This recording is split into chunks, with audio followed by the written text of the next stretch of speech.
Welcome to Columbia State Community College to the Cherry Theater for our first Connecting the Dots event.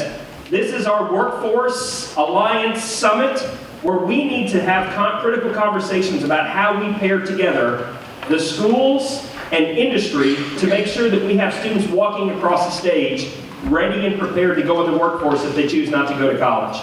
So I'm excited to have you here tonight to be a part of our inaugural event. I'm excited for the panel that we have sitting before us today.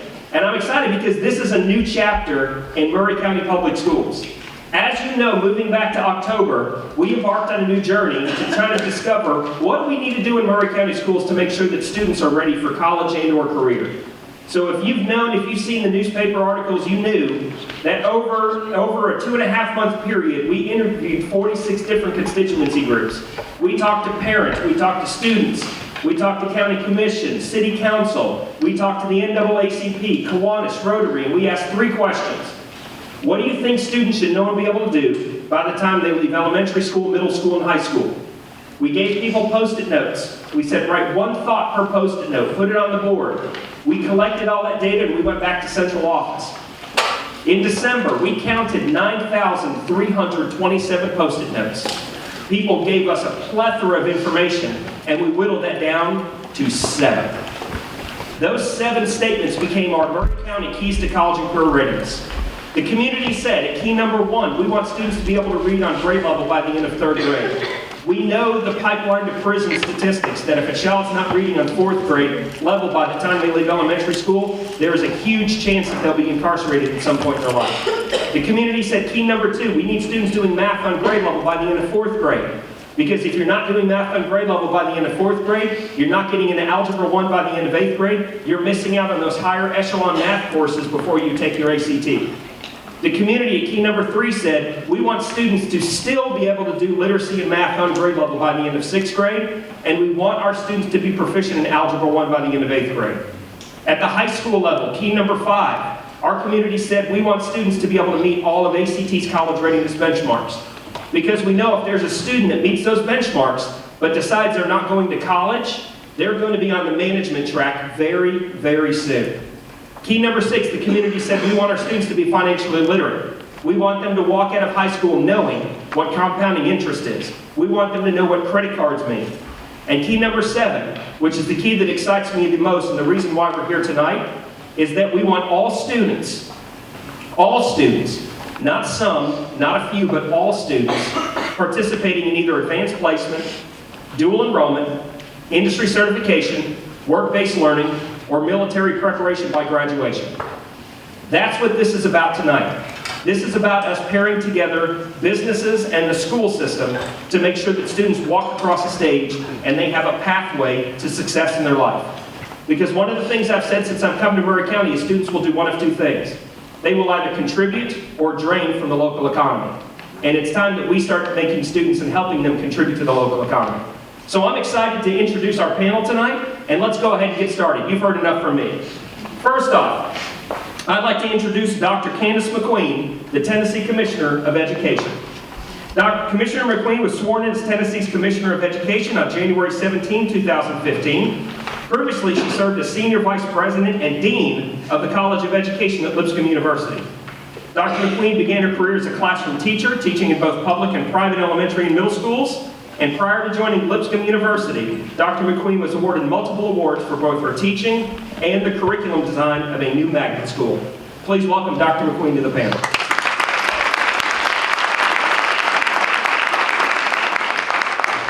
Ms. Ann Thompson, the Director of Workforce Development for the Tennessee Department of Economic and Community Development. The Tennessee Director of Workforce Development, Ms. Ann Thompson, has more than 10 years of experience in government relations, university advancement, and economic development. In her role, she oversees workforce initiatives within the TNECD, serves as a liaison between governmental departments, and addresses workforce needs with recruitment and expansion projects. She is actively involved with Tennessee Promise Pathways to Prosperity, the Tennessee STEM Council, and Governor Bill Haslam's Drive to 55, an education initiative to equip 55% of Tennesseans with a post-secondary credential by 2025. Please welcome Ms. Ann Thompson.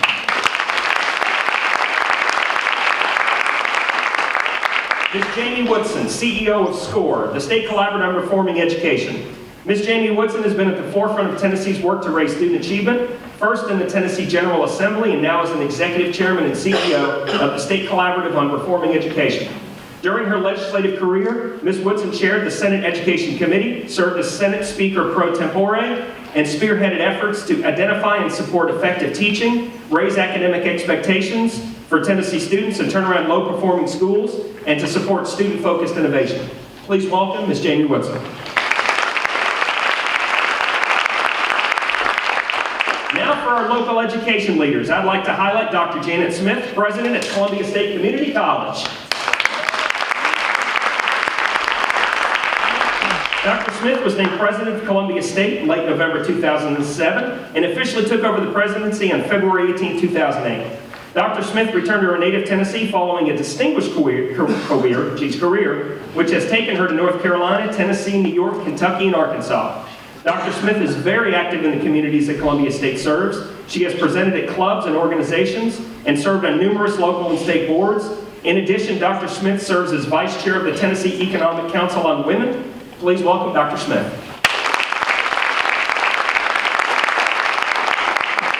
Mr. Roger White, Principal at Columbia Central High School. Mr. White grew up attending Maury County Public Schools and graduated from Columbia Central High School in 1983, the school where he now serves as principal. He has served as a teacher, coach, and administrator since 1988. He has 3 sons who graduated from Maury County Public Schools. Please welcome Mr. White. Ms. Leanne Willie, Principal of Santa Fe School. Ms. Willie grew up in Lawrence County and began her teaching career at Hampshire Union School and as an interim English teacher. Her 25-year career includes teaching and leadership stints at Hampshire and Spring Hill High School. She was named Principal of Santa Fe before the 2015-16 school year. Please welcome Ms. Willie. Finally, let's introduce our local business leaders. Ms. Jan McKeel, Executive Director of the South Central Tennessee Workforce Alliance. Ms. McKeel is the Executive Director of SCTWA, a nonprofit that works to develop the workforce through efforts with economic development, education, and employment. SCTWA provides oversight to the Workforce Investment Act services of Tennessee Career Centers, located in 8 South Central counties of Giles, Hickman, Lawrence, Lewis, Marshall, Murray, Perry, and Wayne, and she assists over 20,000 job seekers a year with career development and training throughout the region. Ms. Jan McKeel.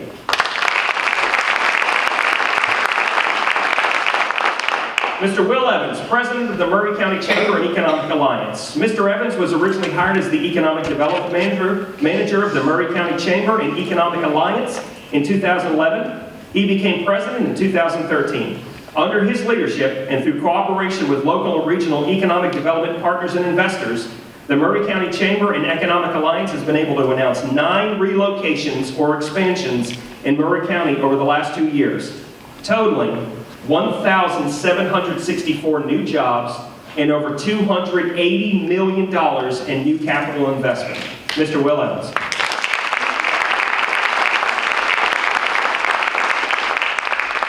Mr. Alan Watson, CEO of Maury Regional Medical Center. Mr. Watson is a fellow in the American College of Healthcare Executives and serves as Chief Executive Officer of Maury Regional Healthcare System.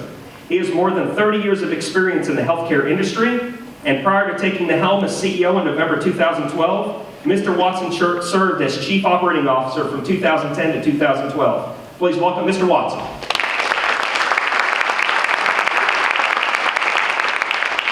Mr. Tom Grosco, President of Smelter Service, 2016 Chair, Maury Alliance. Mr. Tom Grosco has been President of Smelter Service Corporation since March 2011. Smelter Service is an aluminum recycling company that has been recycling industrial byproducts since 1978. Mr. Grosco also sits on the Maury Alliance Board of Directors, for which he is the 2016 Chairman. He previously served as General Manager of the United States facility of a multinational iron and steel casting business. Please welcome Mr. Grosco.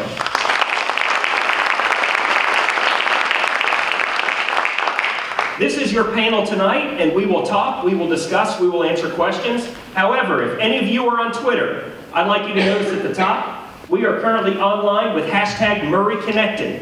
So if you see something you like tonight, if you take a picture, please tweet it out under Maury Connected, because we're going to be watching with our two main tweeters in the back, Mr. Mike Christian and Mr. Chaz Mulder. So they'll be moderating in the back. So please tweet away, and let's go ahead and get started. And I forgot to introduce our moderator tonight, Mr. James Bennett from the Daily Herald. Give a big round of applause for Mr. Bennett.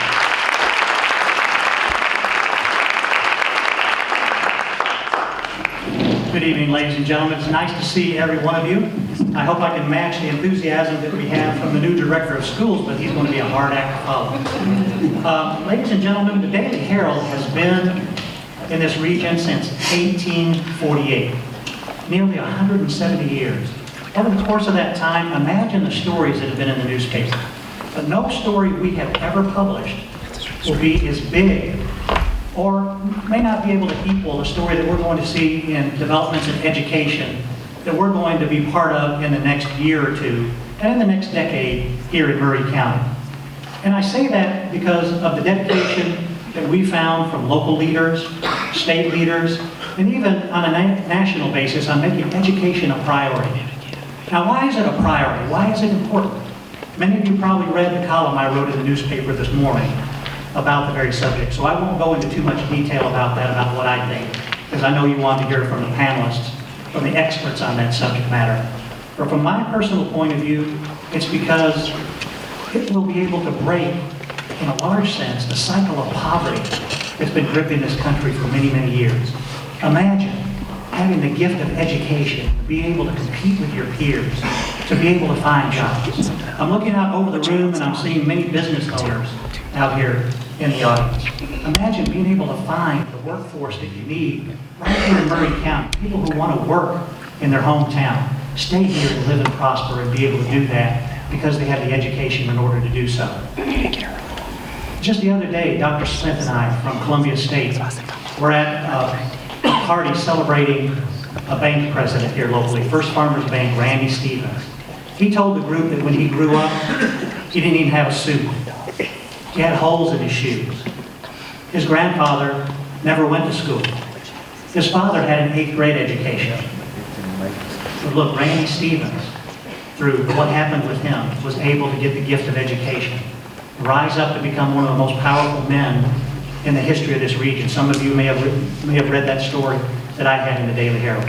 Those are the type of things that motivate me in my role as a newspaper editor in trying to see these things happen in our community and be proactive in partnering with people who have the vision to make education a priority so we all can be successful and prosper.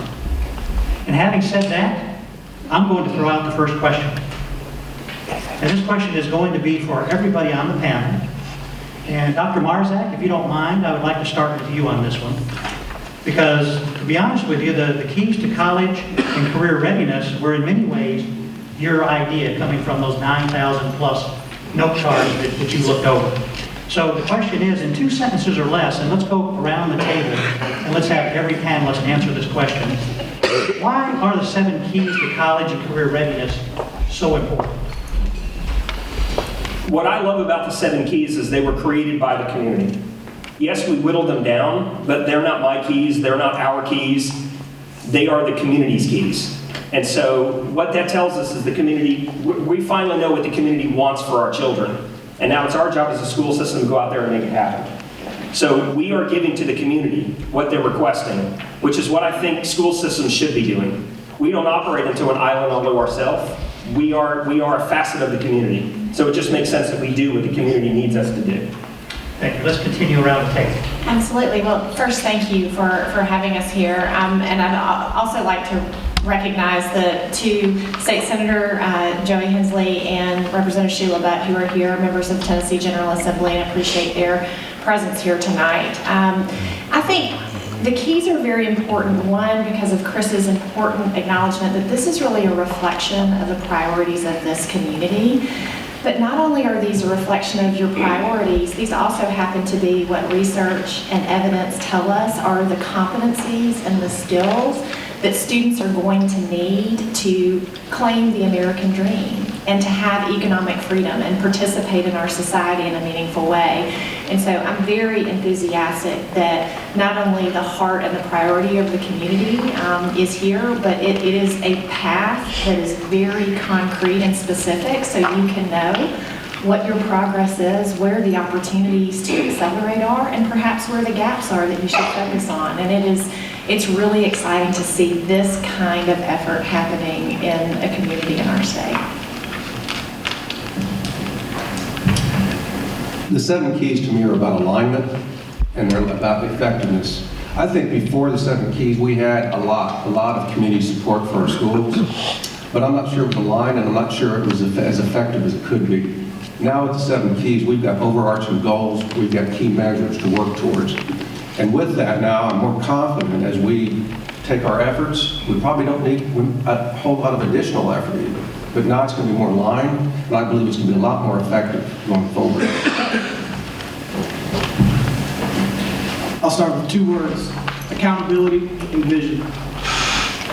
When I'm recruiting companies or meeting with our existing industry, I'm able to show that our school system has the accountability to set benchmarks that we measure in real time in order to see where we are and focus on continuous improvement.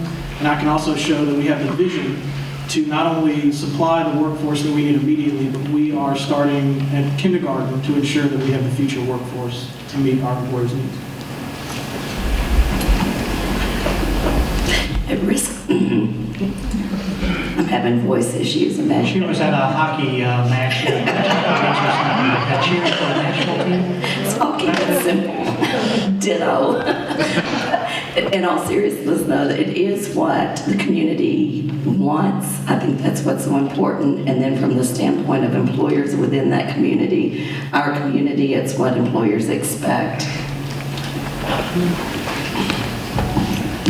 Thank you. I also want to say thank you for the opportunity to be here tonight. I appreciate the invitation and being on such a great panel.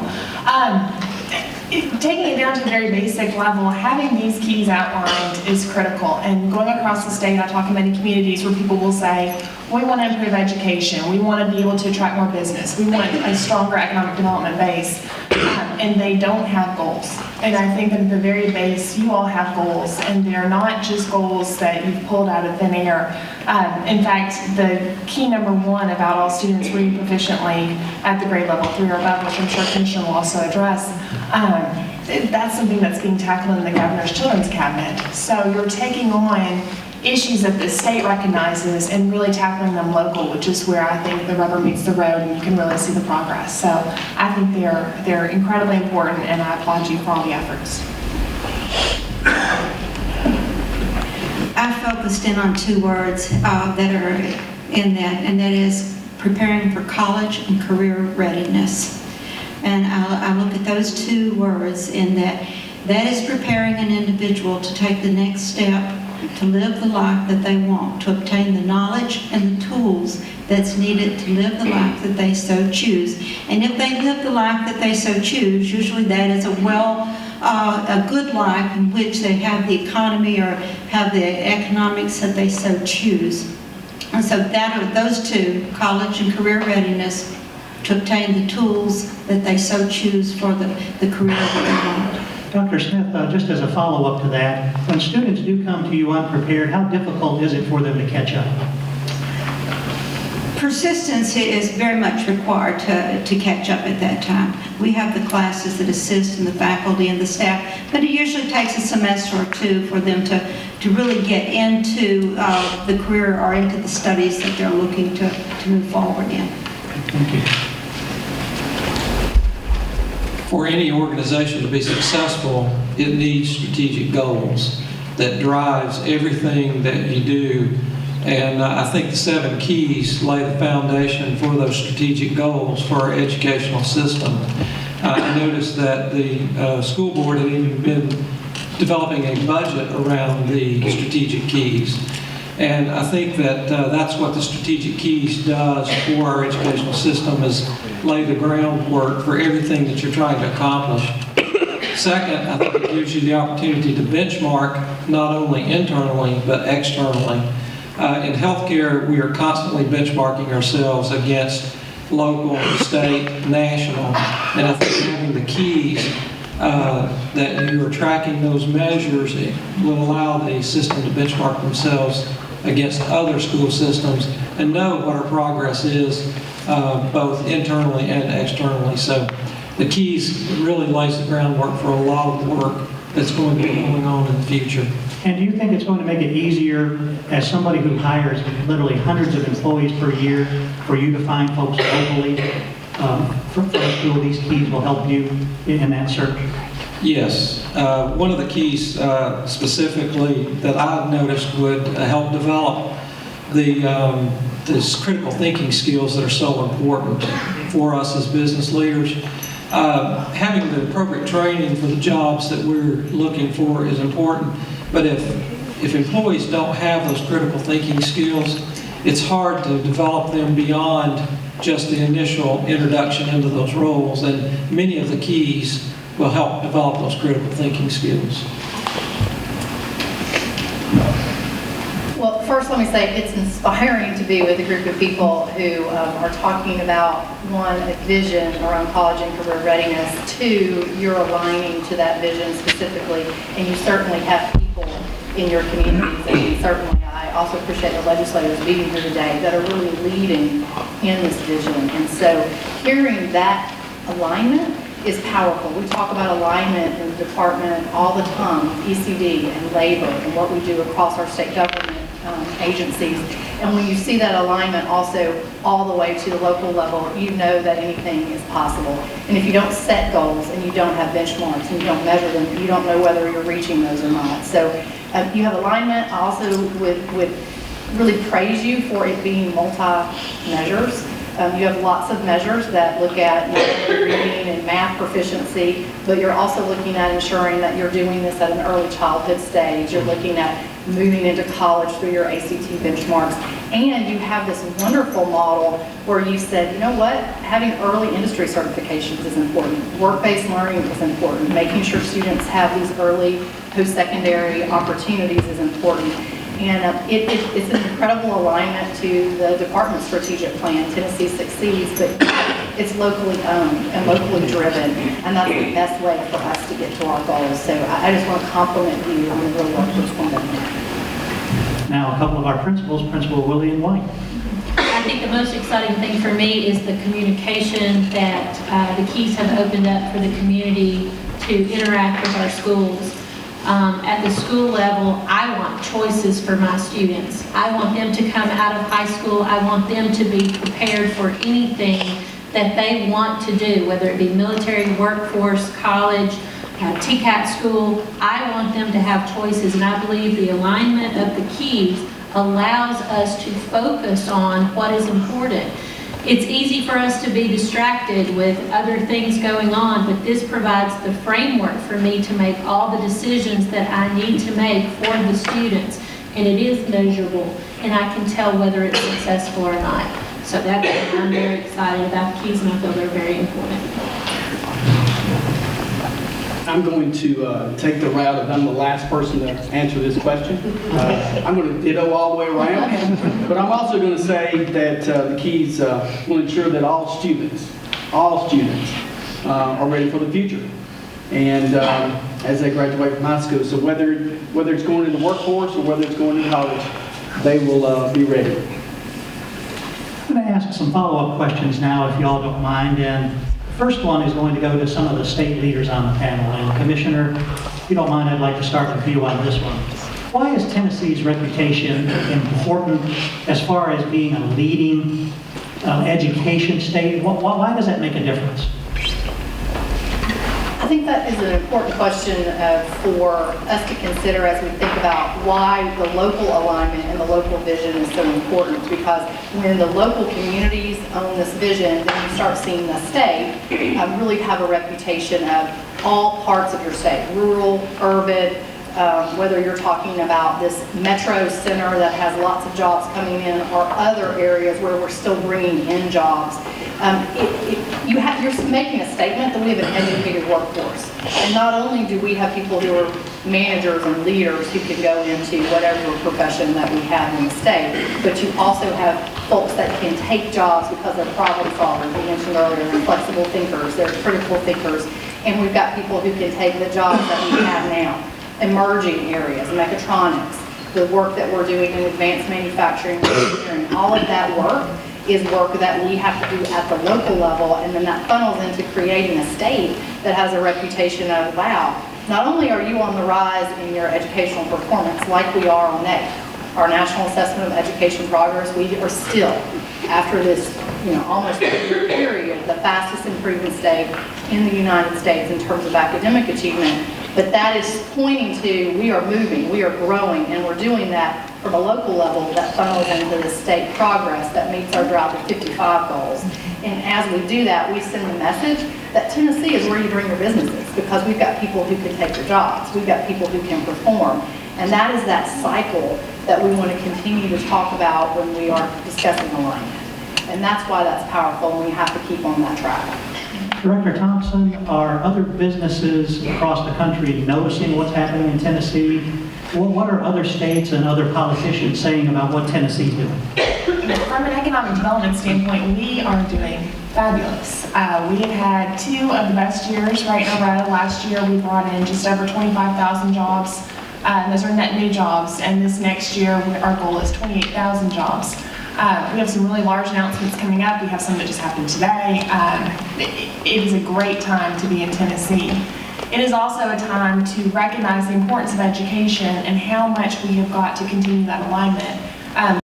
We released a report with the disruption index, and what that looked at is as technology is exponentially growing, what is that going to do to our jobs? So as automation becomes more relevant and we see it more often, how can we combat this? And the best weapon that we have is education. So we have 1.4 million jobs in the state of Tennessee that are going to be affected by automation over the upcoming years. And what that means is that those jobs are not going to go away. The individuals who are operating in those positions are just going to have a higher skill set. And so getting back to Commissioner McQueen, there's no way to separate workforce development, education, and economic development. It is all in the same ship. Jamie Woodson, if I'm not mistaken, you've been in the state legislature as both a representative and as a state senator. How do you find the political mood is in the state? What's the appetite for providing funding for education, for getting on board and making sure that it's going to happen and not just talk? Sure. Well, I think, one, it's important to acknowledge that just this last week, the legislature adjourned, and again, the budget prioritized education. In a time, even when we were in a serious recession, the focus on K-12 education has been very real in Tennessee. I do want to dovetail on your original question, though, on this business of reputation. Whether it's in our individual relationships in a community, whether it's in our businesses, whether it's in our economic prioritization as a state, your reputation can make you or it can break you. And in Tennessee, we have created an atmosphere because of a tremendous amount of work from hundreds of thousands of Tennessee students, thousands of Tennessee educators, where we have changed our reputation in the eyes of the nation. Our students are the fastest improving in the country. Over multiple cohorts of students on a much more rigorous assessment, our students are performing at higher and higher levels. We're seeing growth gains that are historic, not only in our state, but nationally. That is a reputation that is building in prominence around the country, and folks are watching us. So obviously, economically, we want to grow and expand jobs here in Tennessee. We want to bring new jobs. Reputation is very important to that. It can be a barrier to your world, or it can be an opportunity. And I think what we see, I was literally at Johns Hopkins University in their Graduate School of Education in Public Policy 2 weeks ago. I was introduced, it wasn't about me, I was introduced as a citizen of the state of Tennessee, a state in education policy and the hard work of implementation and growing student success, a state that has its act together. That was literally how I was introduced to give a keynote. That did not happen in 1998 when I came into the Tennessee General Assembly. But let me just give you a quick bit of perspective. We were in the high 40s. We were in the bottom of the barrel in terms of student performance in the country. In a very short few years, from 2010 to 2015, Tennessee students have gone from the mid to high 40s in fourth grade math to 25th in the nation. That is a significant amount of growth over a very short period of time. It is, and thank you. Local leaders in this community, it would not be happening without you. But I will tell you this, our aspiration, the aspiration that these keys show you, it is not to be the best of the bottom half in the nation. It is to be the best of the best, and I believe that Maury County and the state of Tennessee can absolutely accomplish that. But it does take state, local leadership, and the line leadership to make that happen. Jan Keel, last week, you were at a conference in San Diego. Maybe that was 2 weeks ago. You were as close to Bill Gates during a keynote as I am to you here right now. One of the most influential business leaders of our time. So when people found out you were from Columbia, Tennessee, when you were there in regional development here, how did your reputation precede you at that meeting out there? It's really interesting. I've had the same experiences as early as last year at a conference with the same type of thing. We were announced, again, being introduced as coming from Tennessee, one of the 2 top states in advancements that had been made. So it was an incredible feeling, because we do remember times where that was not the introduction that we would have necessarily received. So same type of thing last week. Tennessee is looked upon as being a model for improvements in education. And we can't rest on that. There's much work to be done. And certainly in some of our more suburban and rural areas, we have to keep our eye on the ball. And these types of things like the keys will give us that strategy that I can't go back enough. I think it was Leanne that said it's so easy to be distracted for education, and it is. So I think that's what's so important, is to be able to focus back on what everything measured against the 7 keys, and we'll get there and stay there. And Jan, your job is all about credibility, isn't it? Absolutely. You're trying to convince businesses to come and provide jobs. We can't screw that up. We cannot screw that up. If we screw that up, Will doesn't get a second chance to bring them back. So, and workforce today is probably the #1 issue that most companies bring up when they're looking at either relocation, growth, or expansion. Workforce is always the issue. And I'll close this question with Dr. Smith. Dr. Smith, your community college was just recognized as one of the top 100 in the country in a nationwide competition. That is, I think, the first in this community college's history. So would you mind telling us a little bit about reputation and why the state's reputation in education is so important? When you look at reputation moves both grant agencies, it moves the workforce, it moves industry, it moves business. They evaluate the reputation as to, is it a good place to live? Is it a place where I can do business? Is it a place where I can succeed? And not only that, is it a place where I can live?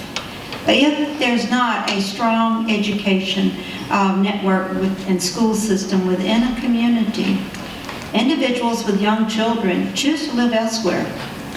And if their business is coming in and they are bringing individuals with them that have small children, they may choose to live elsewhere, and they may choose to take their business elsewhere, because they want an education or a system of education and a community that is educated, that can provide both the workforce and the living that they desire. The culture that they desire, because with education also comes a level of culture. So all of those things are important to a community as it looks to improve its education, as it looks and values its education for what it does for that community. Ladies and gentlemen, I want to remind you, if you want to tweet a follow-up question to what some of them are saying, if you have your phone here, you want to send it to #MurrayConnected. It'll come up on the big board, and I'll see it, and I'll ask it as a follow-up. So feel free to send your questions as soon as you can. This next question is going to go to our local business leaders. What are employers looking for in a high school or college graduate? And I talked to you a little bit about this a moment ago, Alan Watson of Murray Regional Medical Center. Would you mind following up on that a little bit more specifically? For us, it comes back again to this idea of critical thinking. Columbia State does a great job of training our nurses. We have employees in all different roles throughout our organization, some with high school degrees, some with college, graduate degrees, physicians. But our jobs change so rapidly. We encounter multiple situations daily that it depends on the patient, it depends on what we're seeing at that particular time. And if we have folks that just know their role, and that's as far as their knowledge can take them, we can't succeed. We have to have folks that can take these ever-changing situations and rapidly make decisions based on what they're faced with at that point in time. And so I know I keep coming back to this, but without those critical thinking skills, we can't succeed in the healthcare realm without that ability to think quickly. Tom Brosco of Smelter Service. Alan Watson probably literally has hundreds of resumes that he's able to sort through for jobs. You apply online and get a job there. I bet that on some weeks they may not have time to even look at all the applications they get at the hospital. But yours is a little bit of a smaller business. What are some of the things that you've seen, and what do you look for in an employee? What do you want coming out of the schools in Maury County? Well, we are an employer of about 120 people, and 85 of them are typically come out with a high school or trade school degree, diploma. And so we're looking for mechanical aptitude, and sometimes that can be displayed with a degree from a trade school or VOTEC, but sometimes it can be displayed by hard work on a family farm or in a family garage.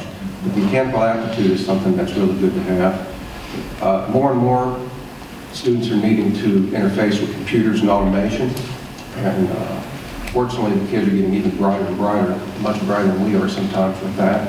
So that's becoming less of an obstacle. I think what we still have some work to do is teamwork and collaboration.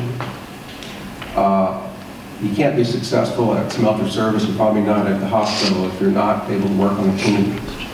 So you need to understand, you need to have a background. If you see some high school students in here with the red shirts, you need to get involved with sports teams, arts teams, church teams, fundraising teams, Habitat for Humanity. But you need to learn how to collaborate and bring those skills to the workforce. Well, Evans, we just got a question up on the Twitter feed that you may be able to answer, and it looks like it just went off of there for a moment, but essentially said, what are some of the efforts in Maury County being done to bring all kinds of talents to the table in this regard? Sure. One of the things we've identified recently is that there's been a lot of things going on in the community, I think independently, to help support education and work with the school system. But we've discovered that they're operating very independently. So we are working to take an inventory of those and develop a plan that will allow us to align that in order to help us accomplish the 7 keys. But also, we are working to just generally get businesses engaged in the education process. Next question is going to be for Dr. Marzak and the 2 principals on our panel. Dr. Marzak, what steps has Maury County Schools taken to partner with business and educational facilities in the community? How can Maury County businesses contribute to student success? I think it starts by looking at the keys, and if you have something or if you do something that fits a niche, it's walking into that school or meeting one of us at an event and saying, I can partner with you. That's one of the things I love about the keys is they're easily read and easily transferable. If you're in a financial institution, you can say, I can partner with helping you with financial literacy. If you work at Smelter Service and we can partner on an industry certification, that's Smelter going, we can partner with you to give kids opportunities.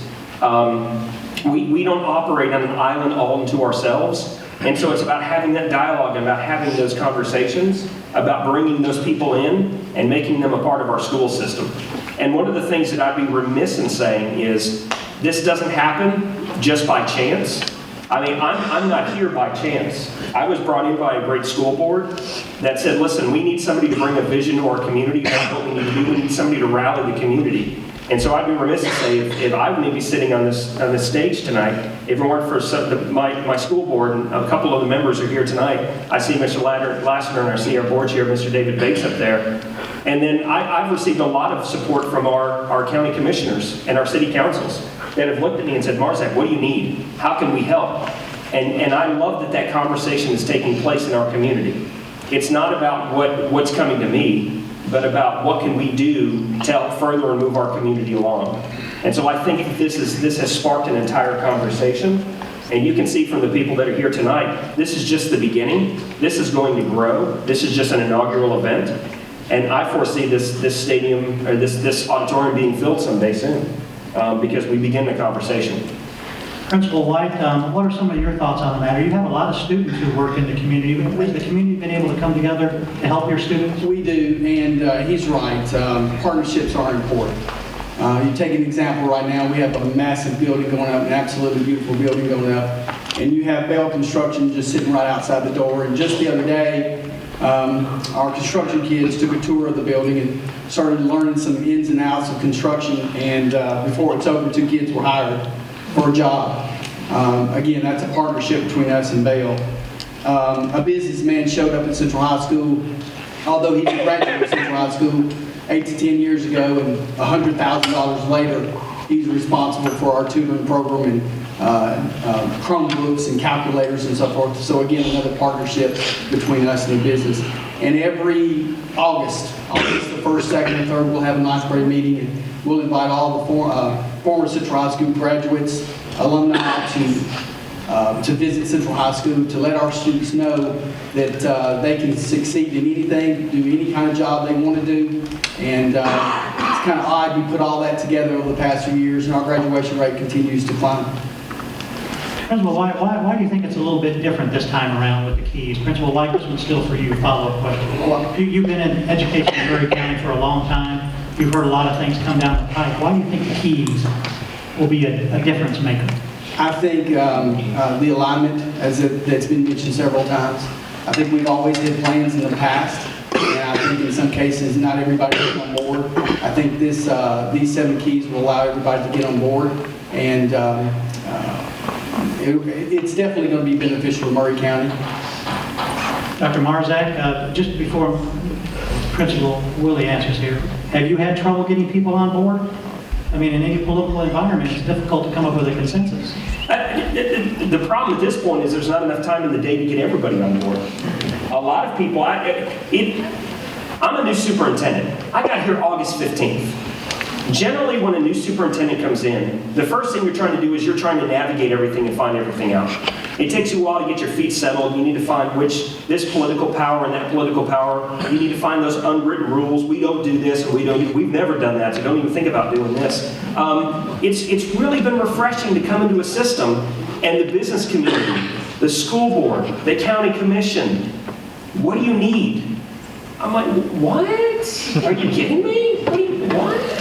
And I'm pinching myself, because I could not have asked for a better first superintendency to come into. And this is what a superintendent looks for. I'll just be honest with you. A superintendent looks for Maury County. There are people around the county, other superintendents, they're fighting this problem, they're fighting that problem, they're having issues with this, they're having issues with that. We get together a couple times a year and superintendents talk, and I'm just listening. And I'm like, I'm glad I'm not there. Oh, I interviewed there, I'm glad I didn't get that job. And they look at me and I'm just like, and they're like, what? Say something. I'm like, I don't want to say something, because if I do, he's going to punch me in the face. That guy's going to throw a Coke in my face. So there's not enough time in the day. But I'm here as long as the school board will have me, as long as the community will have me, and we're just going to keep chugging away. So if we haven't gotten you yet, we're coming. Principal Willard. Spending the majority of my career in small rural communities, for the exception of teaching summer school at Central and also a short stint at Spring Hill High School. The partnerships that I've seen in our school are celebrations for academic success. We've had business partners that have helped sponsor academic banquets that we have. We have businesses that open their doors and allow their employees to be mentors to some of our students when they go in and job shadow. We have businesses that will contribute to charities to allow our students to have the basic fundamental needs that they need so they can come to school and concentrate, stuff the bus, holiday hugs. Those kinds of programs that the businesses have offered are priceless to our students and to our communities because it does allow the students to come in and not worry about their basic needs, and they can focus on the academics. We have had scholarship opportunities offered to us through some of our businesses, which would allow some of our students to go to college or to continue their education that they otherwise may not have had in the past. So there are multi-levels of partnerships that we have, whether big or small. They are all so very important to our students and the progress that we're making. Ladies and gentlemen, here in about 10 or 15 minutes, you're going to have an opportunity to ask some questions from the audience. I just have a couple more from up here. And this one is going to be from the state leaders. Commissioner McQueen, if I could go to you again. What has to happen at the community level for businesses to get together and for this type of vision to happen? How is this going to occur?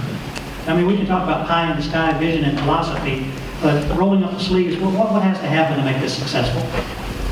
Well, I think it's been mentioned at some level when we've heard folks talk about implementation and then actually doing and doing. So for change to occur, you know the saying, somebody has to start and do something. You have to take that first step to say, I'm going to be engaged in one of these keys. If it's reading, I'm going to make sure that reading is a priority, one, in my own household. Two, in my sphere of influence that I have any control over, the people that I work with, the students that I have some interaction with, that we're going to be readers. And reading means you're reading.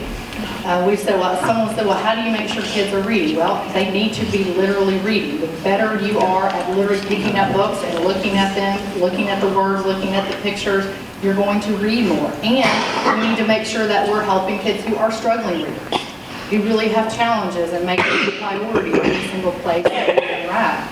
And so our reading work in Tennessee, which is our campaign on Read to Be Ready, where we're moving more of our kids to proficiency in 3rd and 4th grade, is a significant challenge. And I always like wherever I go to put out a new piece of data. So I'm going to share this with Maury County, because this is about your school system. We talk across the state about one of our challenges in reading is around chronic absenteeism. We have too many kids that actually aren't at school. Our statewide average on chronic absenteeism, which means kids are absent more than 10% of the year, which means they're absent 18 days or more. Our statewide average is 13.2%. In Maury County, it's slightly over 30%. So I share with you, if you get your kids to school, we will start seeing improvements in reading. It is directly connected. It's connected in Tennessee, and it is connected nationally. When we look at who are the kids who don't come to school, they are kids that are probably struggling in some area of their life. There is a community that needs to gather around them and put them as priorities. They need to have families that help them get to school, communities that support those families. And so I would share with you that that's one place that I think if we're going to really focus on reading, which by the way I think is the benchmark to making sure more kids are getting to college. We're at 34% on NAEP in proficiency at reading in 3rd grade. We're at about 43% on our TCAP. If we're going to get to our goal of at least 75% by 2025, we have a long way to go.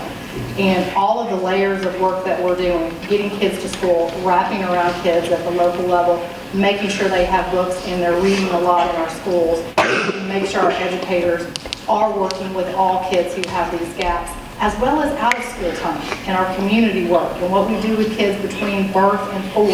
All of that matters, and that is a local community moment where we can gather around something that's really tangible and start seeing progress. And I know I have no more time left, but I would add to that as we think about these other keys that I think are really strong, making sure you have more kids with industry credentials, that is near and dear to my heart, because I've gone across the state and I'm shocked. I'm going to use the word shocked at the number of opportunities that kids had to get the industry certification, but they don't take it. Meaning it's offered, they were in a program that led to it, but they actually didn't take the exam. Or they didn't have the mentorship to say, you need to do this. And early industry certifications lead to jobs, which help kids get out of poverty, help them move to that next stage of the career. They move to a TCAT in a community college. They move to a 4-year because they see they've already had a pathway laid out to them.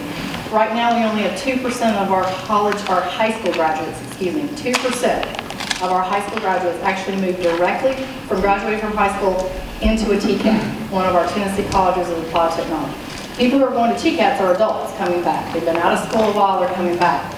Why aren't we seeing more of our traditional students who graduate, see that they've got early industry certifications in certain fields, take that aligned pathway to the TCAT, get that next certification, they get a better paying job, then they go to the next certification. There are pathways. So we've got work to do, the state and the community, to make those pathways known to kids. And I'm out of time, but I got 4 or 5 more things if you want to come back. One thing I do want to follow up, did I hear you say 13% or 30%? 13.2% is state. In the state level, but what about in Maury County? Did you? 30%. 30%. That's a hard statistic to We put digest. out a report, if anybody wants to see it, it's not specific to county, but all the counties, the districts got their specific information.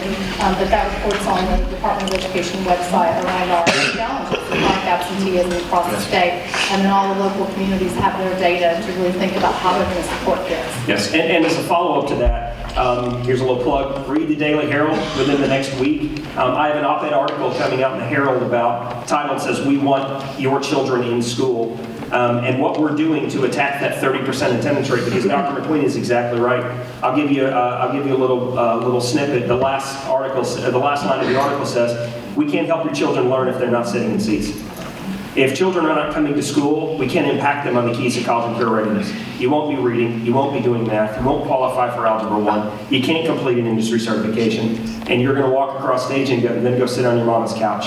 And for me as a public school superintendent, that's not good enough. And so what we've done is we've actually partnered with our court system to implement something on the school level so that we can intervene with parents before it goes to that judicial level.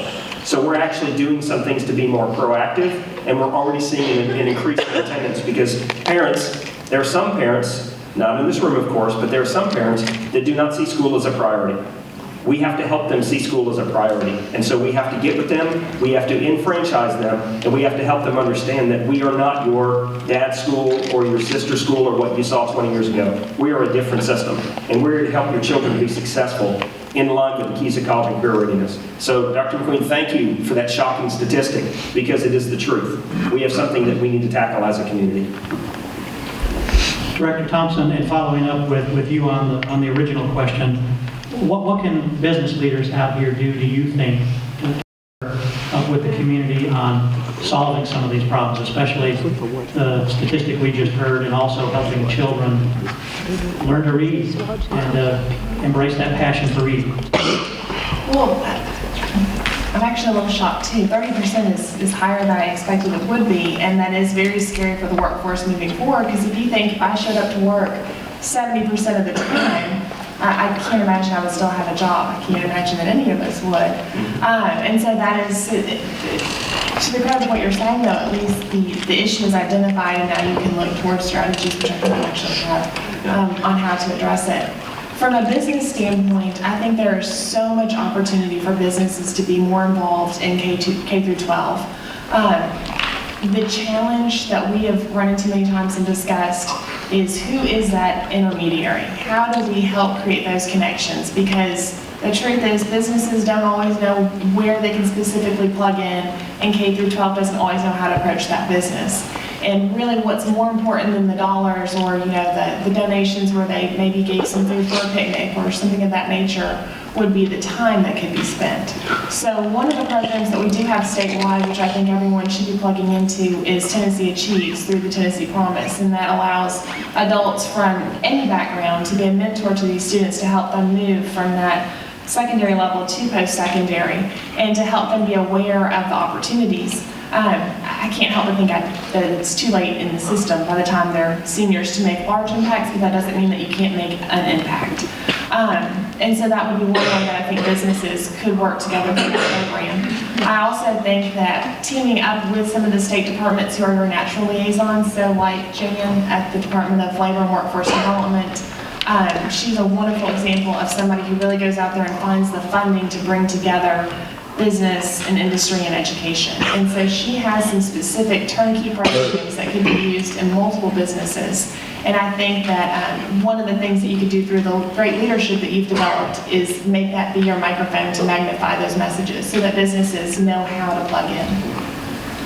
Jamie Woodson from SCORE. What are some, do you have a magic wand for us where we can cure all of this now within a few months or a few weeks and close our eyes and make it all go away? Or is this going to be something that's going to persist for such a long, long time? Well, a couple of thoughts. One, there are no silver bullets. There are no magic wands for this work other than hard, smart work. But I will say that the tools for this kind of engagement exist in this community already.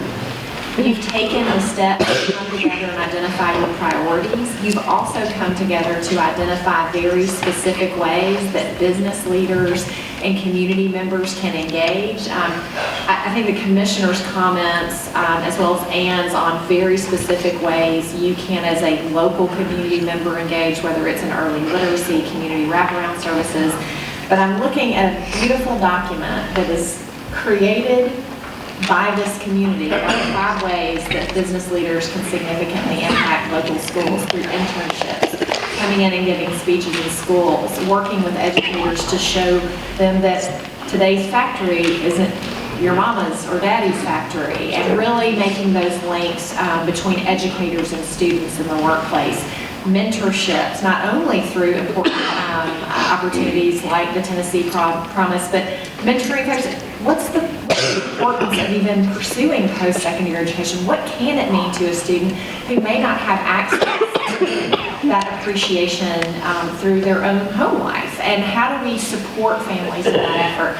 Participating in youth leadership opportunities here in the community. And last, I mean, there are ways through time and resource to engage in very real ways that can meet us where we are. We know in our churches, there are folks who teach Sunday school, and there are folks who are prayers, and there are folks who prepare meals. Everybody has different skills and talents, and bringing your individual skills and talents to plug into this community message, I think, is an important part of how you reduce a number like 30% absenteeism to something that's far more in line to the goals of this community. And I would say very much right track. What I have found, though, we've been doing this for now 7 or 8 years through SCORE, but seeing this for the last 20 to 25 years, one of the things that the business community was always really challenged by is we know what the needs are, we know what we're experiencing, but what can I specifically do to impact this? I feel very disconnected. There are very clear paths for engagement at the community level and the state level that exist today that have sort of demystified. It doesn't take a magic wand. It really takes the effort of what am I passionate about and how can I put it into the community. Jan, following up with you, just a couple more folks, and then I think we're going to go to the audience and ask some questions if I'm not mistaken. 2 more. Jan, you probably lie awake at night with competitors wanting to take away your business. They want all of these jobs. They want all the economic development. That's right. What do you see as a solution here? Well, I'm going to go back to a very specific example. The more we can get young people, the emerging workforce, into the workforce, you have to work to learn to work. And I think the thing that's concerned me, one of the most alarming statistics that I've seen in recent times, is that 75% of our young people worked 20 years ago. That number has dropped to about 30%. So they're losing that first experience. So creating those opportunities. Key 7, I think I'm going to have it painted on my car. Yes, I think Key 7 is my favorite because we have to get those type of things that will encourage. And it's not just employers, it's parents expecting their young people to take jobs, take first jobs and to work. there's ways to do it. You know, there's ways to do it in the summer, there's ways to do it around school hours, but we need those experiences. And finally, with Dr. Smith. Dr. Smith, you bring a lot of constituencies together as president of the college, political, business, students, teachers, you name it, and you deal with them on a daily basis. What are some recommendations you may have on being able to bring a community together for a greater good, in this case, the betterment of the educational experience in Maury County? First, I think there's a lot of steps been taken, and that is the vision is there, and that vision is now being shared. I think it's continued to share that vision and to make the community aware and to consider attitude. Attitude has to be changed in our community. The attitude of the community in wanting an education, quality education for their students, and wanting the students to go to school. I mean, the attendance issue is an indication of the attitude, and I think that has to change. And when you work with industry, and industry tells us one of the biggest problems is attendance. A person showing up, they might have the skills, but they don't show up. And if they don't show up for school, then we can anticipate they won't show up for work later on. I think the continued work in building partnerships with business, partnerships with education, the various education, all of us working together. I don't see it as one entity working, I see all of us working together. You have people around the table here that are from different areas, the state, different parts of education, and so forth. That continued working together, I think, is very important to move the whole process forward. So you have a vision, we continue to share it, we work to change the attitude, and we continue to build strong partnerships of working together to provide what we need for our students to be successful. Yes, Alan? I wanted to add to that, and what Jan was saying, teaching kids to work is really the key. And I know that we can't do much of that at the hospital because we can't hire you if you're less than 18 years old. We've got mentorships and things, and Tom may have some of those other issues, but there are other business leaders in the community that can. I saw Colin Morales here, who does a great job of that in his restaurants, of teaching those kids to work there so they're prepared when I can hire them at the hospital, or Tom can hire them at his manufacturing facility. But Jan is right, and Dr. Smith was talking about this too. We've got to teach them to work. We've got to teach them to show up, because if they're not showing up for school, they definitely are not going to show up for work. And to kind of follow up on yours, Mr. Watson and Dr. Smith, it takes a high-quality teaching force to help kids achieve the keys of college and career readiness. We're going to have business help, and they're going to be coming in, but it's teachers who help students learn those critical thinking skills. And so for me, in Maury County Schools, it's investing in teachers. It's investing in that teacher force. It's giving them the tools that they need in order to be successful. We can pass the 7 keys out there. We've already started a scorecard. We've already started to find current performance. But if we don't have a really invested and heavily qualified workforce, the keys will just continue to stay where they are. We may move up, we may move down, but they're just going to stay. And so the way we're working through that, the way we're helping critical thinking skills and getting the students what they need is by investing in teachers. We've just launched a 96 school-bedded teacher corps that's going to get intensive professional development around developing critical thinking skills. We've partnered with Discovery Education to bring problem-based learning to our classrooms. We're getting away from workbooks and textbooks and worksheets, and we're moving towards holistic activities that our students are going to experience in your jobs. I mean, I live in the problem-oriented field every day. I solve problems every single second of the day. So why shouldn't our students do that from the time they walk in the door in kindergarten? So we've already started to do that. We've already embarked on that path. But for me, it's quality teachers and quality principals that will help students move the needle for the keys of college and career readiness. May I add one more? Yes, ma'am.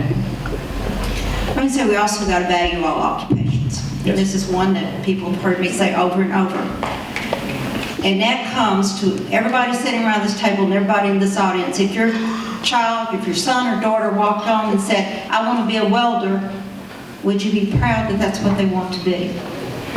Would you be as proud of that as you would if they say, I want to be a doctor? I want to be a brain surgeon? Because we have lost that value of all occupations. Because we've lost that value of all occupations, then I think that we have changed the attitudes of our students. And there may be things that they're interested in, but they don't explore them because they're not valued. And I think we can have our best teachers, and I believe we need all of those, but if we don't give our students the value of life, and that they can be anything and it's valuable, I think we lose that. All right, well, thank you all. I'm going to close with one more question. This is an unexpected question for Commissioner McQueen. I'm going to ask the question that everybody in the room is wanting to ask you right now. Do you know what that question is? I have no idea. Is Tennessee going to be ready? And are Maury County students going to take that this year? We have a deadline of tomorrow for delivery of tests, and you will learn more information tomorrow. And an update is, we, from Ms. Miller, as of this afternoon around 4 or 5, is we've received our materials. So could you update us on what's going to happen then? Will they take their tests? Yes, they will. In the next couple of weeks? They'll take the test in the next couple of days. Yes. All right, well, thank you very much, panelists. And from the audience, do we have more questions? We have volunteers who have microphones, I think, in the audience. Where are some of my folks with microphones who are going to come down? I have a question, James. Yes, we have a volunteer who's going to come with you, Mr. Pointer.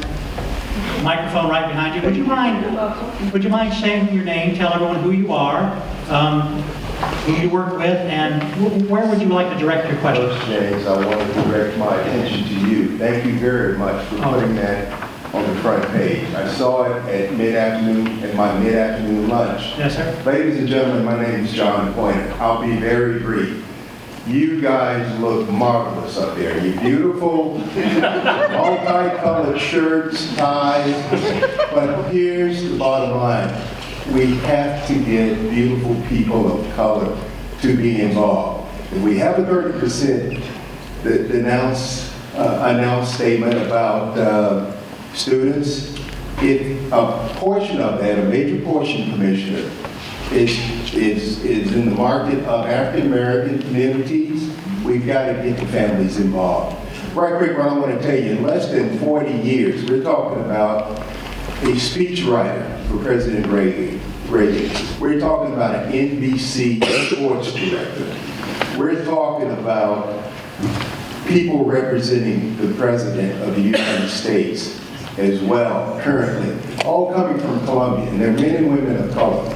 There are beautiful people that I know personally here that are of color and that also are different beautiful colors as well. What we've got to do is identify some of these issues and address them.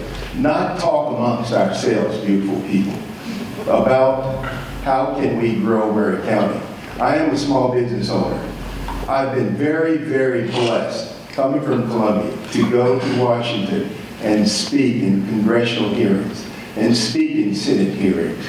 Also, I'm proud to come back here unless we have an opportunity to bring other people of diversity, be it brown, yellow, black, and beautiful, more people from Nebraska or Kansas or wherever to come here. We've got to make sure we start having aggressive talks, especially in our workforce division, and especially in our school systems. Right quick, I've reached out to 70% of you guys, and I've never had much responses. Healthcare, if there's an issue, Ellen, you and I talked about this briefly. We've got to make sure we have outlay centers in those areas where people who have healthcare concerns that may be a minority or senior citizens that can't reach out to drive out here in this area need to come and go to those healthcare centers. Thank you, ladies and gentlemen. I'll be very brief, and I'm glad, James, that the Daily Herald put this on the front page, and I'm glad to listen to you all. Well, John is a former professional football player. He owns the Sears store. And I'll ask a follow-up question on his behalf, but go ahead, you have some comments you want to make there? Well, I'm going to give the commissioner a heads up that I'd love for her to talk about her priority of all means all in her strategic plan in just a second. But I do want to just take ownership of what you're sharing with us. First, thank you for bringing up the important conversation of equity. It is something that SCORE as an organization has always taken seriously, but we are working to evidence that in these important and fragile populations of children in our state who need supports and services. A couple of thoughts just to share with you all. One very specific example of this importance of equity and importance of equity that we are focused on is the population of teachers, important educators, as Chris was mentioning, that are on the front lines of working with our students. We have a real disconnect currently with the percentage of teachers in our state who reflect the important populations in our state. To give you an example, 85% of our teachers in Tennessee are white. 14% of our teachers are African American, but 65% of our students are white, and 22% are African American, 9% are Hispanic of our student population, but almost an inconsequential percent of our teachers are Hispanic teachers. And so even just making sure that we are very thoughtful about the communities that are represented, how we're going about recruiting great teachers and bringing them into our classrooms, I think is going to be very important in the equity conversation. I would also say that this year, the Tennessee Educational Equity Coalition was launched statewide, which is a coalition that is being facilitated by Conexión Americas. That is all of the important communities of diversity across our state are gathering together to really start bringing a better focus of issues of equity for these important and fragile populations of students in our state. And so I think Candice is going to talk, I'm sure, about the important priorities that they're taking at the state level, but I know that this is an important area, and we're trying to own that responsibility organizationally, and what we're finding is there are partners all across the state who are equally concerned about closing equity gaps in our state and making sure that all students, regardless of their zip code, are receiving the same ticket to opportunity and a great and high-quality education that you all have prioritized here. All right, do we have another question from the audience?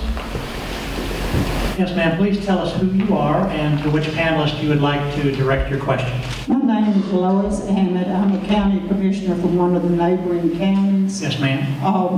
I realize that when we do budget preparation, when we have school budgets that come to us, when the state provides certain curriculums that they want taught, that there's a time lag between what the schools can do in terms of teachers, equipment, curriculum. There's a time gap in that. How do you all handle, and this is addressed to your school director, how do you handle enough flexibility to actually meet the needs of industry out there? And robotic technology was brought up. There's a lot of STEM technology that's changing so drastically that school systems sometimes have a problem in catching up, if you will. So how are you in Maury County handling that? So actually, we're kind of lucky because the keys were developed that said we wanted to do that. It forces our hands to put it into place. Now we don't have a choice, we have to do it. One of the things, if you go onto our mauryk12.org website, you'll see a little yellow link at the top that says Keys to College and Career Readiness Scorecard.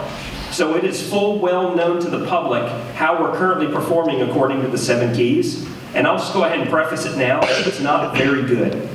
But from where we are now, if we're still sitting there 3 years from now, I can go ahead and tell you that the school board has hired the wrong director of schools. We should be in a completely different place than we are 3 years from now. But as a result of that community ask around industry certification, around work-based learning, we're starting to institute some things, and the board has made some courageous decisions to start some things next year. We're bringing Project Lead the Way to every single one of our secondary schools next year. Every middle school and high school is getting a pre-engineering STEM curriculum, where students will be engaged in building maglev trains, in doing Rube Goldberg machines, AutoCAD designs, 3D printing. We're also partnering with Columbia State to offer a mechatronics program. where our students will graduate from our high schools with an associate's degree in mechatronics. And they can immediately go into the workforce, or they can choose to go on to college, maybe go on to TCAT, and continue their mechatronics learning. So the keys force our hands to implement things that our community wants us to implement. And then we have to make the courageous decisions to budget them and to put them in place. And our next goal is to track our students. How are they performing with regards to being in Project Leadway and being in mechatronics?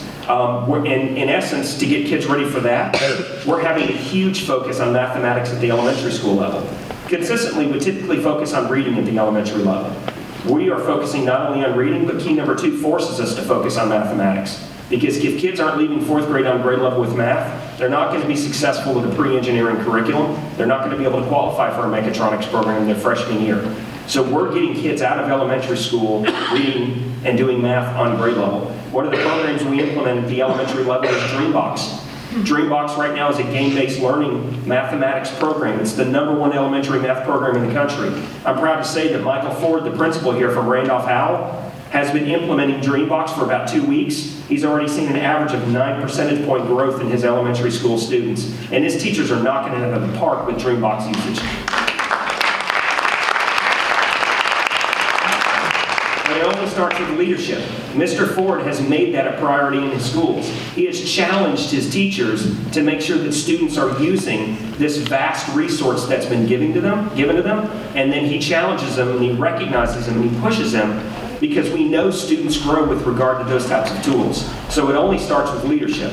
And that's happening at Mr. Ford's school. We're implementing in some other schools as well, and we're watching some of that growth, but he's the one that's pushing the growth right now at the elementary level. So we have to provide the resources, and then we have to make sure that they're being used.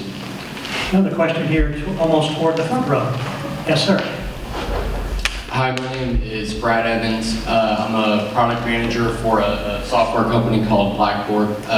Some of you might be familiar with it. We make learning management software. So part of my question was already answered. I was going to ask about your view of the role of technology in the classroom, not just for students and their computer literacy, but specifically about how to increase buy-in or adoption or that technical aptitude in the faculty. So it's really great to hear about that. Can you talk a little bit more about specifics on how we might get faculty up to speed with technology and kind of increase their enthusiasm and adoption there? I want to say thank you specifically to Dr. Smith. We moved to the county, my wife and I, about 3 years ago, and are now one of the young families that you mentioned. We have a 16-month-old at home. So we are hopeful and looking forward to the kind of change in the community that you mentioned that education has an influence on. Commissioner McQueen, can you answer that aspect of it? What kind of tools are teachers being given? Sure, I'll start. Yes, if that's okay. Dr. Marzak. Go ahead. And first, we know that having technology available is the first start. Sorry, can you hear me okay? That's the first place to start, is we have to have the actual tools in the classroom to use. And we still are not there in many of our communities around the state. We do not have the number of devices, or quite frankly, even probably the bandwidth, the broadband that I know ECD is really working on to analyze in some areas in Tennessee. So we have prioritized that as a state. I had an opportunity at the request of the governor about, it's probably almost a year ago now, to actually go around to our regions and meet with our superintendents in the regions and get an idea of their funding goals, their priorities, and then the challenges to meet those funding priorities. And we set forth a plan. This is what we're hearing folks need, and technology was one of the big 5. We still need more technology, and all of that, by the way, that big 5 that was in that prioritization report that went to the governor, that was directly from our districts, ended up being funded.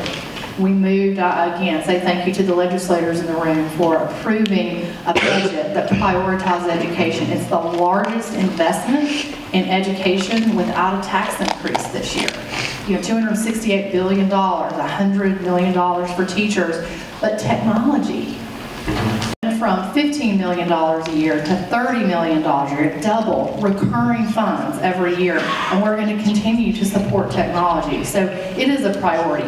I would add, how does that translate into teaching and that teaching and learning cycle is we have to remember that while we originally started really investing as a state in technology several years ago because we were moving to an online assessment, that is not the reason to put technology into our classrooms. The reason we put technology into our classrooms is for our students to actually have experiences that are worldwide experiences, or experiences they can't have otherwise, and to make sure that technology becomes part of that teaching and learning cycle. Assessment just helps with that whole teaching and learning cycle, and that we keep that as a priority, and that teachers have the professional development to be supported in it, but that students are ultimately the ones learning and problem solving. I keep going back to the critical thinking comment, because that is where they critically think, when they are interacting and being empowered, and technology helps us do that. So I'd love for, because I know Dr. Marzak thinks the same, he teaches technology courses for aspiring teachers, so I'd love for him to comment on that. Yes, thank you very much, Dr. McQueen. In fact, I do want to thank our local legislators for passing Governor Haslam's BEP enhancement bill, because the technology component of that BEP enhancement bill, I hope, is going to begin our phase 1 of our one-to-one program that's coming out in Maury County Schools. What we've learned is that technology doesn't drive innovation in the classroom, teachers drive innovation. And so with our partnership with Discovery Education, where we're switching to a problem-based learning environment, what students are going to be using is, or what they're going to be doing in the classroom is they're going to be engaging in holistic problem-based learning type activities, but then understanding how technology fits into helping them. So they can either do research by using a book or an encyclopedia or an atlas, or they can get their district-sponsored laptop and they can get current practical information that's been updated that morning, which gives them better information about a problem-based learning activity that they're engaging in. So these 36 or 37 problem-based learning coaches that we have in each of the schools will be our springboard for our one-to-one program. They'll be our first classrooms that engage students in using devices not only at school, but also that take those devices home to continue their learning at home. And so that's the springboard. Teachers have asked me, Dr. Marzak, when are we going one-to-one? And I turn the question back on them. Well, when do you think we're going one-to-one? Because technology is not going to fix education.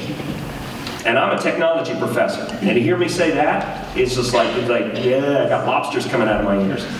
Teachers and students will fix education, and technology is used as a tool to help implement that furthering into the 21st century. But here in Maury County Schools, we have coding initiatives taking place. We have teachers at Whitthorne Middle School that are using Kano right now to teach children how to code. My own daughter has assignments in Scratch from MIT, where she's coding herself. Yeah, she's making games about painting nails, but she's still coding, and that's absolutely phenomenal. So as we continue, thank you, I got one clap. So as we continue down this path, it's about investing in teachers to offering opportunities in the classroom where students take advantage of using technology to further their education. We are not going to implement the $1 million pencil. If a kid's going home on a computer and they're filling out a PDF of a worksheet, why don't we save the money and just send home the worksheet? So let's stop that and let's start implementing activities where students are doing critical-based research and critically reading and critically analyzing using current information. Well, ladies and gentlemen, Dr. Smith will have the last comment on this, and then we're going to wrap up. Sorry that I didn't have time to get to your question, but we're... I had the most important one. You had the most important one. Now you're going to make me feel guilty if I don't get it. All right, I'll come back to you after Dr. Smith, and that'll be our final. Very quick, I just wanted to add one more thing, and I think it's a place where the community can push. We need a high-speed highway, and it's not there. And if every student in this county ought to be able to access high-speed internet. And I think that's an area where the community needs to push, because they can access it in school, but if they can't do it at home, they can't practice what they're doing.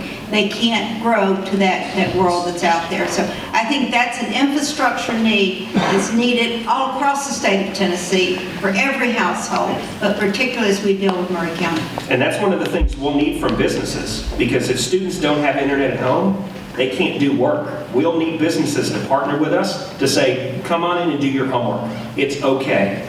Come sit, we're not going to pressure you, you don't have to buy anything. Come sit.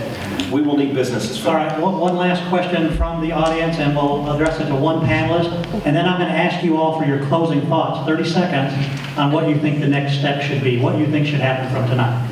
Okay, go ahead. I don't have 30 seconds, and that would never cover it. But, thank You have more than 30 Tarzak. seconds, you can have 45. No, would never last. Thanks for putting all this together. I think you started it all. So thank you very much for that, and I will talk to you later.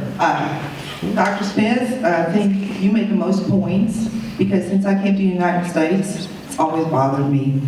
The United States used to always poo-poo on anybody would go into any job that's out there other than college, right out of high school. That's a sorry statement. This is going on everywhere in the United States. I'm a product of the apprenticeship in Germany. You sign a contract with a firm in a company, and you only get to go to the next level if you do good in school, if you bring your grades in. And you get a small stipend, but you have to go to school. So that hooks it in together. And then every year, that's further and further. Now, one thing, technology booted me out. I apprenticed as a dressman, so that didn't work. Computers came along, I was done. But, you know, all in all, I think this is a great idea, but many more people need to get involved, and it starts at the table at the house. I've been, I don't know how many years involved, especially in middle school, and very hands-on on SBDM panels and everything else, and you can bring in pizza, cookies, I don't care what you want to bring in. If you don't get the parents involved, you don't have anything. And the kids in school, that's huge. And I don't know how we're going to do it, but we need to do it. And I don't have an hour because I have more than that to say, so thank you very much.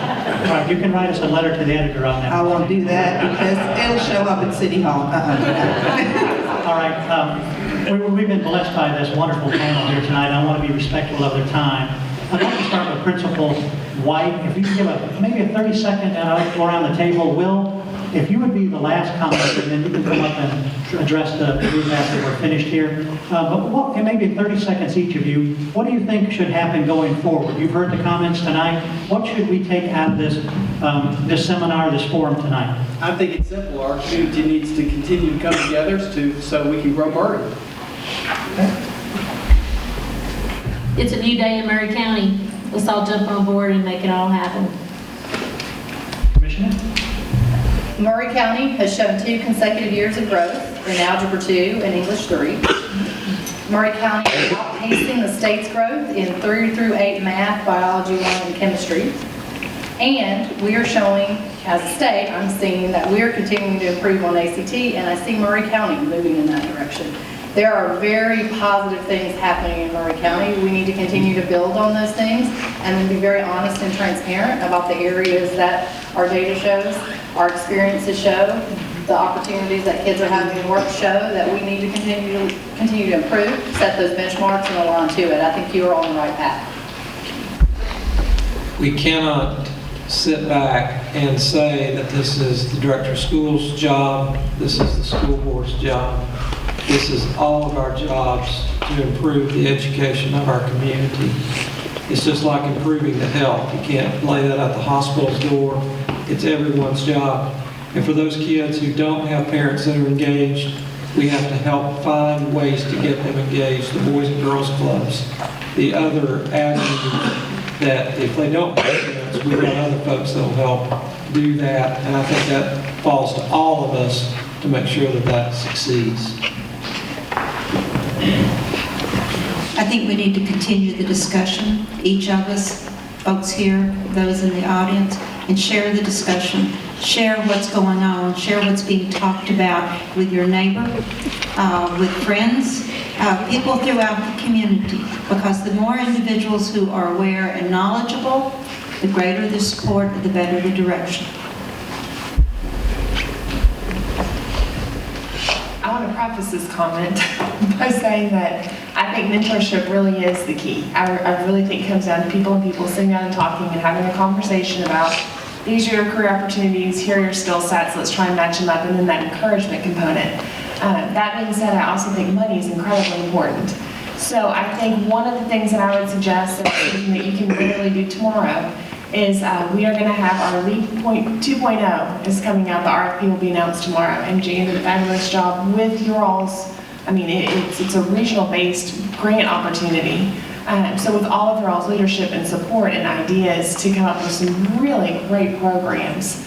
And as that gets announced tomorrow, I believe there's 11 weeks to put together the application. And I would love to see some smaller applications. Everything we saw was $1 million. With the exception of one that was $135,000. It's still big dollars, but there are so many opportunities for some of these great leaders to get together and create some grassroots efforts that can have a really large impact. And then within our organization, and then also within labor, we've got Tennessee Main Streets, we've got downtowns, we've got 3-star programs.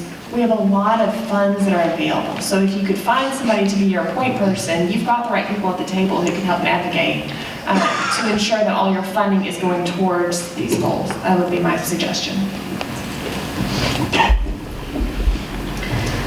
I'm going to focus back on the technology piece of it for just a second, because it's such a fundamental, foundational skill that we have to make sure is embedded in everything. And that's that we have talent all across this community, every school, every zip code, everywhere. But we do have to make sure that the opportunities are there for everyone so that those advancements can be made.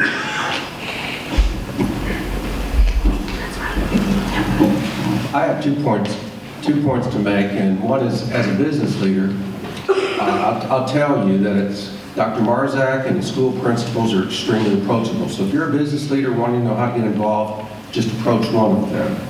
We just finished a 4-week SSC campus program, and 2 of our ladies sitting over the corner in our HR department, our cultural development leaders, went over and talked how to set yourself apart when you're in a job search program, and talked about all the great job opportunities we have in the county.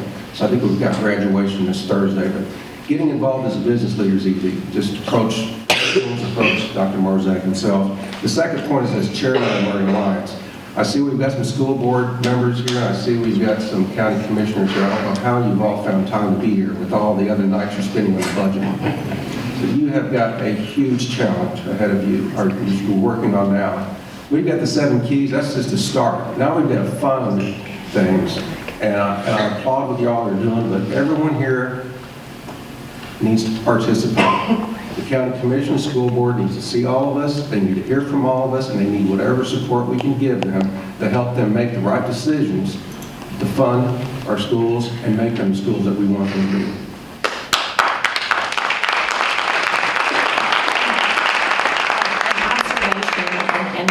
Perhaps a thought. One, I'm struck, whether it's through the keys or through this conversation or the bold leadership of your director of schools, or just the process that brought this room together and all of the folks that are connecting to it who aren't physically present. Students are at the center of this work. I know we have several students in the room, and I think it's very, very important to accomplish these keys. It is going to be challenging, and to keep students and student success at the center of these conversations, while all of the important adults in these conversations and the roles that they play and the responsibilities that they and we have are very, very important, to keep students at the center of this. I think it's reflected in the priorities of this community. It will be challenging to do because sometimes the way we've always done things is just easier. And when I hear a director of schools say something like, we are willing culturally as a community to try new things, to make sure that we break through the mold and really, in some ways, get back to excellence that we've seen, but also accomplish new levels of excellence. It's very exciting. The other thought is just that this work is really challenging. And I would say, don't grow weary in this work. These moments are exciting. The kickoffs of campaigns are very exciting. But it is really challenging to accomplish the hairy, audacious goals that you set for yourself as a community. And I completely believe that you can accomplish them, but it will be very hard work. And to just not grow weary in that work. We've got a mountain to climb, and whether it's logistical issues with an assessment, whether it's implementation issues, I think if we have an attitude of continual improvement, of keeping focus on progress toward these goals, the kind of community where a young family can come to Maury County and know that this is the place that they want to be because there's a culture of excellence and a desire for continual improvement. Those are the solutions-oriented ways we can look at the inevitable challenges that we'll face, whether it's on logistics or on some of the messier pieces of it. And so I would just say congratulations on a job well done so far, and know that you have friends at the state level and partners in this community who want to lean into the work with you. So there's a term that we have in education called flavor of the month. What that means is initiatives come and go. And typically what happens is a person like myself goes to a conference and I learn something really cool and I come back and now that's the flavor of the month. So I've been asked, how soon before the keys change? How long before this key goes out and another key comes in? So what I've said is the keys don't change unless they hit 100% proficiency for 2 consecutive years in a row. Because if they do, then that means we've picked the wrong key. It was too easy to implement. However, I'll tell you that if I get 100% proficiency for 2 years in a row on a key, I will not be here anymore. I'm not going to be on the lecture circuit making $1 million a year saying how we got third grade, 100% of every single third grader in this county to read at grade level by the end of third grade. I'm sorry. So, in other words, what that means is these keys are not going away. You're not going to come back next academic year and see, oh, it's our new keys to college and career readiness. They're not going away. Because Ms. Woodson is exactly right. We have a mountain to climb.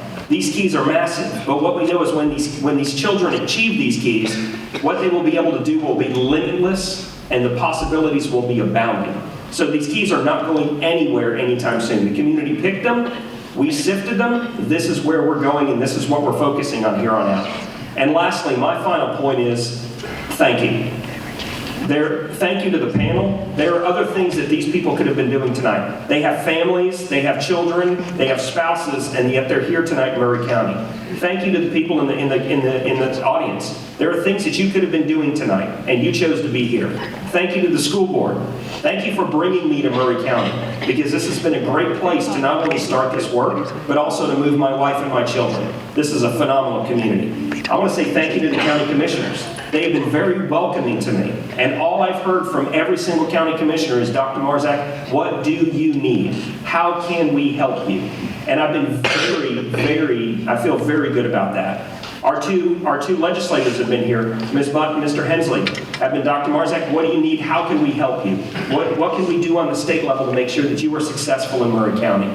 So all I can just say every single day is thank you. Because if it weren't for you, we wouldn't be successful as a system, and these students sitting in the audience would not have the opportunities that they were eventually going to have with the line to the keys. So thank you. Ladies and gentlemen, I also want to thank you for being here tonight. I wanted to thank the panel for your knowledge and your inspiration. Thank you for putting up with me and asking the questions. I hope I didn't interrupt you too many times and your train of thought. This has been a wonderful forum tonight. There are a lot of changes going on in Maury. There's changes in schools. There's changes in your newspaper. There are changes at the hospital. We're all going to have to adapt to changes, and hopefully it'll be for the better. And with that, I'm going to turn it back over to Will Evans with the Chamber of Commerce, who helped organize this event tonight. And thank you all very much for coming. I really do appreciate the chance to be here with you.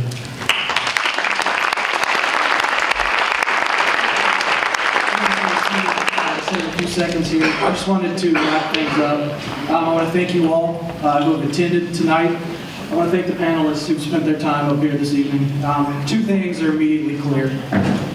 Great things are happening here in Maury County. The people, the programs, and the passion are in place to strengthen our educational system and grow our future economy. But second, there's still a lot of work to do. The ideas, possibilities that we discussed tonight are evidence of the progress we've made, but they also illuminate the path that remains in front of us. Students, parents, teachers, government, and business leaders, all of us have a chance to do our part to grow Maury and equip the next generation of citizens with what they need to be successful. As a member of the business community, I'd like to invite all businesses and members of the community to join us on this path. On your program in the back, as the 5 ways to get involved in the school system. We mentioned that several times up here. Many of you are participating in some or all of these. Some of you are not, but I would challenge those of you who are not to at least pick one and find a way to get involved. If you are interested, I invite you to go to our website, mauryconnected.com. Scroll to the bottom and click and let us capture how you are willing to get involved in these 5 ways. We don't want that to, again, as I mentioned earlier, we are trying to align all the efforts out there and make sure that this is productive. So please give us that information. We're very happy to partner with you to help us grow that. Again, thank you all for attending. Dr. Marzak, thank you for your opening comments. Panelists, again, thank you for the expertise that you bring up here. And a special thank you to Columbia State for allowing us to host this event here this evening. And most importantly, I want to thank everyone again. So with that, please enjoy your evening.